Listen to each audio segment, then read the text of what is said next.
नमस्कार, सुप्रभात। आप देख रहे हैं खबर दिल्ली और समय हो चला है दिल्ली की 25 बड़ी खबरों को जानने का। इससे पहले यदि आप वीडियो को लाइक नहीं किए हैं तो लाइक कर दीजिए और चैनल को सब्सक्राइब कर लीजिए। तो आइए एक नजर डालते हैं 25 बड़ी खबरों पर फटाफट अंदाज में।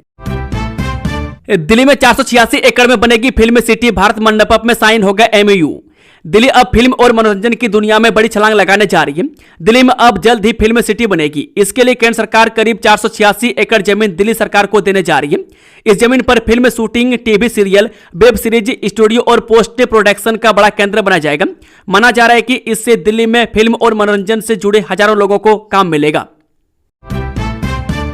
दिल्ली सरकार ने कमर्शियल LPG आपूर्ति का आवंटन 17% तक बढ़ाया, इन्हें मिलेगी प्राथमिकता। दिल्ली सरकार ने कमर्शियल LPG आपूर्ति का आवंटन अब 17% तक बढ़ा दिया है। पेट्रोलियम एवं प्राकृतिक गैस मंत्रालय के निर्देशों के बाद पहले से लागू 50% आपूर्ति में अतिरिक्त 20% बढ़ोतरी की है, जिससे कमर्शियल LPG उपलब्धता अब पहले के स्तर 17% तक पहुंच गई है। बता दें कि राजधानी में अब 4500 से बढ़ाकर 6300 सिलेंडर यानी कि 19 किलो की आपूर्ति का निर्देश दिया गया, जबकि सामान्यतः 9000 सिलेंडर प्रतिदिन की खपत होती है। Hotel, restaurant, dhaba, food processing, dairy और मजदूरों व छात्रों के लिए 5 किलो सिलेंडर की पर्याप्त व्यवस्था करने के बाद श्रम आधारित उद्योग जैसे steel, automobile, textile, chemical, plastic, sports facility, glass और फार्मा यूनिट्स के लिए आपूर्ति बढ़ाकर 1800 सिलेंडर कर दी गई है। खासतौर पर उन उद्योगों को प्राथमिकता दी गई है जहां PNG का विकल्प उपलब्ध नहीं है। रूस का बड़ा फैसला 1 अप्रैल से दुनिया को पेट्रोल देना बंद करेगा। जाने भारत और वैश्विक बाजार पर इसका असर। वैश्विक ऊर्जा बाजार में एक बार फिर हलचल तेज हो गई है। रूस की सरकार ने घरेलू बाजार में ईंधन की कीमतों को स्थिर रखने और आपूर्ति सुनिश्चित करने के लिए 1 अप्रैल 2026 से पेट्रोल यानी कि गैसोलीन के निर्यात पर पूर्ण प्रतिबंध लगाने का आधिकारिक ऐलान कर दिया है। यह प्रतिबंध प्राथमिक रूप से 31 जुलाई 2026 तक लागू रहने की संभावना है। किसानों को धन्यवाद, विपक्ष पर निशाना। नोएडा एयरपोर्ट के उद्घाटन पर PM मोदी ने क्या क्या कहा। नोएडा इंटरनेशनल एयरपोर्ट के उद्घाटन पर PM मोदी ने देश के एविएशन सेक्टर, किसानों और युवाओं के लिए बड़ा विजन प्रस्तुत किया।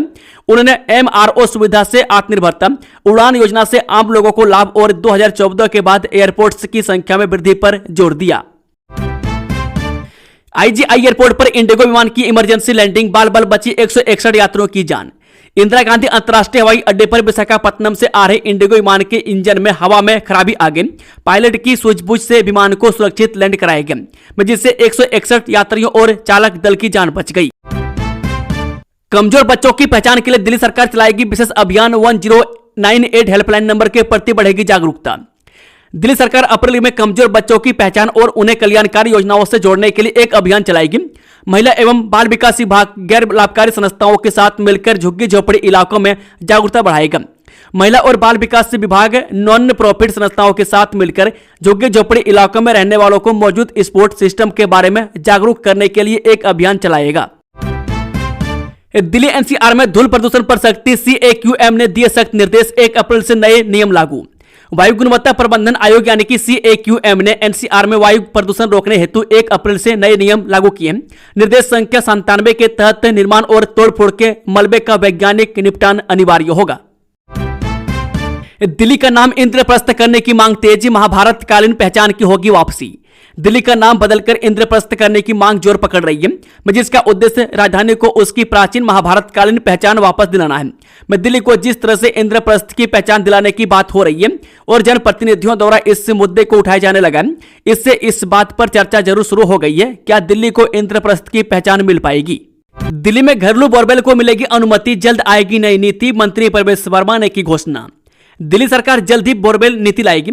जल मंत्री प्रवेश वर्मा ने विधानसभा में घोषणा की। इसके तहत घरेलू उपभोक्ताओं को शुल्क देकर बोरवेल लगाने की अनुमति मिलेगी, जबकि अवैध बोरवेल पर सख्त कार्रवाई होगी। इसके लिए उपभोक्ताओं को कुछ शुल्क भी देना होगा, क्योंकि इससे उत्पन्न होने वाले सीवेज के उपचार का दायित्व जल बोर्ड पर होगा। उन्होंने प्रत्येक दिल्ली वासियों से प्रतिदिन 1 लीटर पानी बचाने की अपील की। दिल्ली का सबसे बड़ा कैपिटल एक्सपेंडिचर बजट पास। राजधानी में क्या क्या होंगे बदलाव, जाने पूरी जानकारी। दिल्ली विधानसभा ने 2026-27 का 1,03,000 करोड़ रुपए का ग्रीन बजट सर्वसम्मति से पारित कर दिया। मुख्यमंत्री रेखा गुप्ता ने पूर्व सरकार पर आर्थिक कुप्रबंधन और भारी कर्ज छोड़ने का आरोप लगाया। बजट पर चर्चा के दौरान मुख्यमंत्री रेखा गुप्ता ने विभिन्न तथ्य प्रस्तुत कर आर्थिक नाकामियों का आरोप लगाते हुए पूर्व सरकार पर हमला बोला। उन्होंने कहा कि पिछली दिल्ली सरकार पर करोड़ों रुपए का कर्ज छोड़ गई है, जिसे मौजूदा सरकार अपने प्रयासों से संभाल रही है। उन्होंने सरकार की प्राथमिकताएं बताते हुए कहा कि अब दिल्ली में वाहनों की नहीं, परिणामों की राजनीति होगी। महरौली बदरपुर रोड पर 6 लेन एलिवेटेड रोड मंजूर। 1471 करोड़ की लागत से साकेत से पुल प्रहलादपुर तक सुधरेगा ट्रैफिक। दिल्ली में ट्रैफिक जाम कम करने के लिए पीडब्ल्यूडी ने महरौली बदरपुर रोड पर 1471 करोड़ रुपए के 6 लेन एलिवेटेड कॉरिडोर को मंजूरी दे दी है। यह प्रोजेक्ट दिल्ली मेट्रो को सौंपा गया और 2 साल में पूरा होगा। बबाना हत्याकांड में क्राइम ब्रांच को बड़ी सफलता। टिल्लू गैंग के 3 शार्पशूटर मुठभेड़ के बाद गिरफ्तार। क्राइम ब्रांच ने बबाना में रवि भारद्वाज हत्याकांड के सिलसिले में टिल्लू गैंग के 3 शार्पशूटरों को चैतन्य, कुणाल और एक नाबालिग को मुठभेड़ के बाद गिरफ्तार किया है। रोहिणी में पुलिस पर फायरिंग के बाद जवाबी कार्रवाई में कुणाल और नाबालिग घायल हो गए। जिसके बाद उन्हें काबू कर लिया गया। आरोपितों के पास से 2 पिस्टल, 7 कारतूस और 8 खाली कारतूस बरामद किए हैं। साथ ही जिस स्कूटी पर आरोपित सवार थे वो भी चोरी की निकली, जिसे रानी बाग इलाके से चुराया गया था। हॉस्टल वार्डन भर्ती परीक्षा में 18 लड़कियों समेत 56 गिरफ्तार। स्मार्ट वॉच और ब्लूटूथ डिवाइस से कर रहे थे नकल। पूर्वी दिल्ली में हॉस्टल वार्डन भर्ती परीक्षा में 56 अभ्यर्थी नकल करते पकड़े गए, जिनमें 18 लड़के शामिल हैं। वे स्मार्ट वॉच और ब्लूटूथ डिवाइस का उपयोग कर रहे थे। पुलिस ने संगठित नकल माफिया के सक्रिय होने की आशंका जताई है और मामले की जांच जारी है। यह परीक्षा एकलव्य मॉडल आवासीय विद्यालयों के लिए थी। पुलिस के अनुसार परीक्षा विभिन्न सेंटरों पर 24 मार्च को आयोजित हुई थी। परीक्षा का संचालन national education society for tribal student द्वारा किया जा रहा था। मैं सुबह के सत्र में मधु बिहार इलाके के एक सरकारी स्कूल से पुलिस को सूचना मिली कि वह कुछ अभ्यर्थी ब्लूटूथ डिवाइस लगाकर नकल कर रहे हैं। चंद्रावल WTP में खराबी से दिल्ली में गहराया पेयजल संकट। कई इलाकों में एक टाइम मिलेगा पानी। चंद्रावल जल शोधन संयंत्र में खराबी के कारण उत्तरी और मध्य दिल्ली में एक सप्ताह से पेयजल संकट है। 22 मार्च को पाइपलाइन क्षतिग्रस्त होने से पंप हाउस में पानी भर गया था, जिससे आपूर्ति ठप हो गई है। दिल्ली पुलिस ने के सुरेश से केसी वेणुगोपाल और प्रियंका गांधी के पीए पर दर्ज की FIR। 7 करोड़ की रिश्वत का है मामला। दिल्ली पुलिस ने हरियाणा कांग्रेस में टिकट बेचने के आरोप में कांग्रेस सांसद के सुरेश, केसी वेणुगोपाल और प्रियंका गांधी के पीए साहब खान के समेत अन्य के खिलाफ धोखाधड़ी का मामला दर्ज किया है। कैग रिपोर्ट में खुला यमुना की दुर्दशा का कच्चा चिट्ठा। जल मंत्री बोले सुधार के लिए शुरू हो चुका है काम। पिछली आम आदमी पार्टी की सरकार के दौरान दिल्ली जल बोर्ड से जुड़ी कैग रिपोर्ट ने यमुना की हालत और शहर के पानी सीवर सिस्टम की खामियों को उजागर किया। विधानसभा में रिपोर्ट पर चर्चा के बाद सरकार ने सुधार के लिए एक्शन मोड में आने का दावा किया है। यमुना की खराब हालत और पानी सीवर व्यवस्था की कमजोरियों को लेकर कैग रिपोर्ट में कई चौंकाने वाले तथ्य सामने रखे। रिपोर्ट के मुताबिक 200 MGD से ज्यादा बिना ट्रीटमेंट का सीवेज सीधे यमुना में जा रहा है, जबकि 1000 से अधिक कॉलोनियां अब भी सीवर नेटवर्क से बाहर हैं। इस मुद्दे पर जल मंत्री परवेश साहिब सिंह ने माना कि वर्षों से चली आ रही व्यवस्थागत कमियों के कारण हालात बिगड़े हैं, लेकिन अब सरकार ने सुधार के लिए ठोस और समयबद्ध योजना पर काम शुरू कर दिया है। डीजे बजाने को लेकर विवाद में 2 पक्षों के बीच विवाद। चाकू से वार कर नाबालिग की हत्या, दोस्त घायल।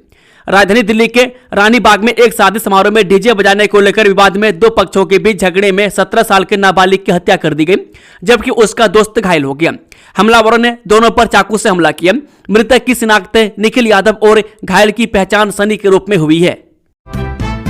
गुरुग्राम में हीरो होंडा चौक से सेक्टर 55 से 56 मेट्रो स्टेशन तक सिटी बस शुरू, यहां होंगे स्टॉप। गुरुग्राम महानगर सिटी बस लिमिटेड यानी कि GMCBL ने हीरो होंडा चौक से सेक्टर 55 से 56 मेट्रो स्टेशन तक सिटी बस शुक्रवार सुबह से शुरू कर दी।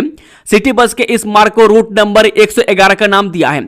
GMCBL के पास हीरो होंडा चौक से लेकर सेक्टर 55-56 मेट्रो स्टेशन तक सिटी बस के संचालन की मांग आ रही थी। इसके आधार पर GMCBL की तरफ से सर्वे करवाया गया। इस दौरान पाया कि इस मार्ग पर यात्रियों की संख्या अधिक है।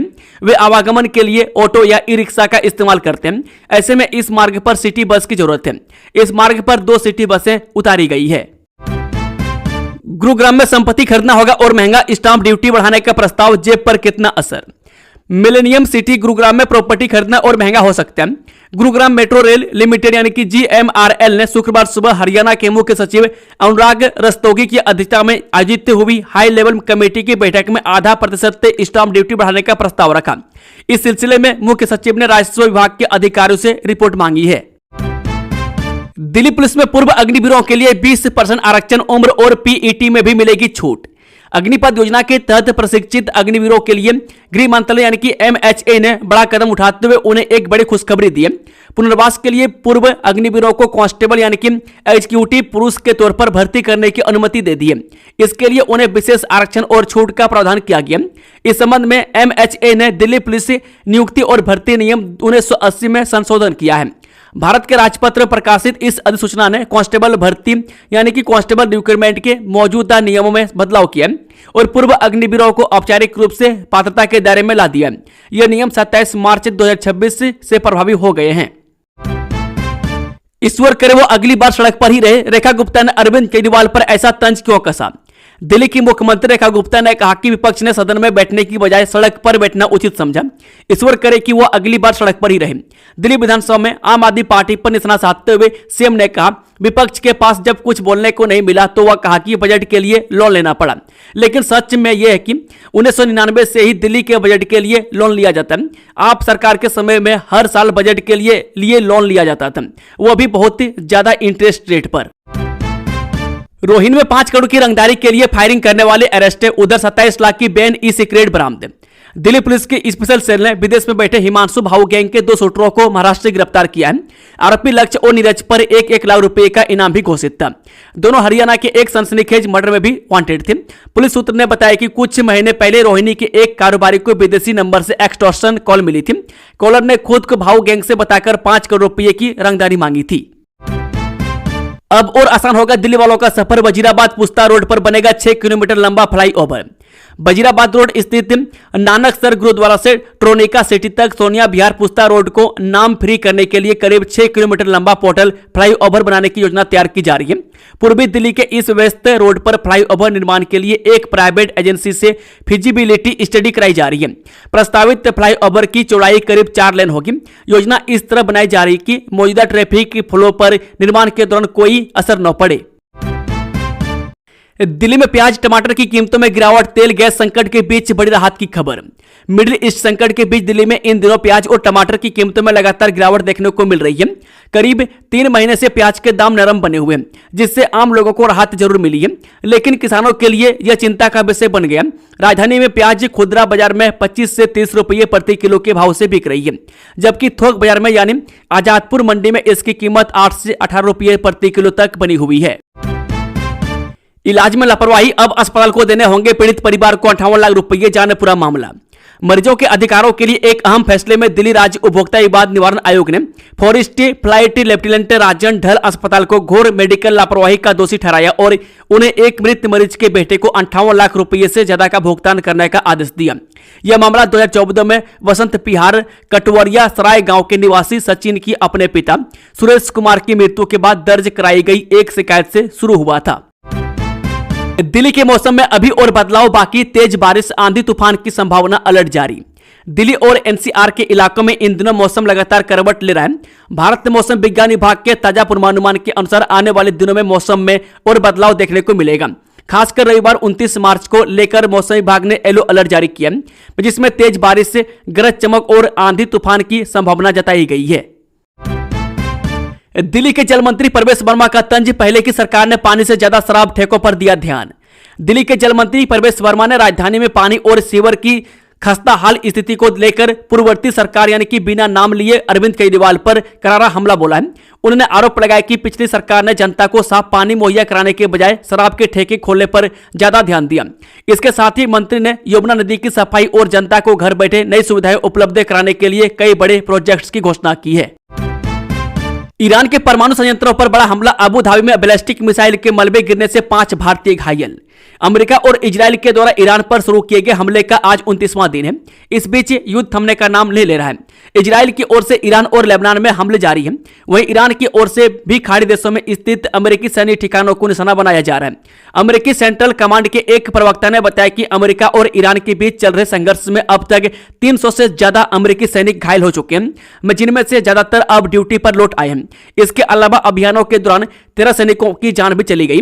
इस बीच अमेरिकी विदेश मंत्री मार्को रूबियो ने कहा कि अमेरिका ईरान के खिलाफ युद्ध में अपने सैन्य लक्ष्यों को बिना किसी जमीनी सैनिक के भी हासिल कर सकता है। हालांकि संघर्ष के बीच ईरान के साथ बातचीत जारी होने के बावजूद वाशिंगटन पश्चिम एशिया में अतिरिक्त जमीनी सैनिक भेजने पर विचार कर रहे हैं। यहां ग्रुप ऑफ 7 यानी कि G7 के विदेश मंत्रियों की बैठक के बाद पत्रकारों से बात करते हुए अमेरिकी विदेश मंत्री ने कहा कि उनका देश ईरान की सभी सैन्य क्षमताओं को नष्ट कर देगा ताकि तेहरान कोई भी परमाणु हथियार हासिल न कर सके। इस बीच वॉल स्ट्रीट जर्नल ने अमेरिकी रक्षा विभाग के एक अधिकारी के हवाले से बताया कि वाशिंगटन तेहरान के साथ बातचीत जारी होने के बावजूद पश्चिम एशिया में 10,000 अतिरिक्त जमीनी सैनिक भेजने पर विचार कर रहा है। इन सैनिकों में 82वीं एयरबोर्न डिवीजन के अलावा पैदल सेना और बख्तरबंद वाहन भी शामिल होने की संभावना है। रूबियो ने आगे संकेत दिया कि यह संघर्ष कम समय तक चलने की उम्मीद है और कहा कि यह महीनों के बजाय कुछ हफ्तों में ही समाप्त हो जाएगा। AI समिट में शर्टलेस प्रदर्शन मामले में राजीव कुमार को मिली अग्रिम जमानत। दिल्ली की पटियाला हाउस कोर्ट ने भारत मंडपम में AI समिट के दौरान 20 फरवरी को शर्टलेस प्रदर्शन मामले में आरोपी राजीव कुमार को अग्रिम जमानत दे दी है। एडिशनल सेशंस जज अमित बंसल ने अग्रिम जमानत देने का आदेश दिया। पटियाला हाउस कोर्ट ने राजीव कुमार को जांच में शामिल होने का निर्देश दिया। कोर्ट ने दिल्ली पुलिस को निर्देश दिया कि अगर राजीव कुमार को गिरफ्तार करने की जरूरत पड़े तो 1 सप्ताह पहले नोटिस देना होगा। सुनवाई के दौरान राजीव कुमार की ओर से पेश वकील अमरीश रंजन पांडे ने कहा कि किसी पार्टी से जुड़ा होना किसी को दोषी करार नहीं देता। उन्होंने कहा कि प्रदर्शन का वीडियो बनाना किसी भी रूप में अपराध नहीं है। 2020 दिल्ली दंगा कपिल मिश्रा के खिलाफ FIR दर्ज करने की मांग पर सुनवाई टली। दिल्ली के राउज एवेन्यू कोर्ट ने 2020 के उत्तर पूर्वी दिल्ली दंगा मामले में दिल्ली के कानून मंत्री कपिल मिश्रा के खिलाफ FIR दर्ज करने की मांग वाली याचिका पर सुनवाई टाल दिया। Additional chief judicial magistrate Ashwini Pawar ने इस मामले की अगली सुनवाई 8 अप्रैल को करने का आदेश दिया है।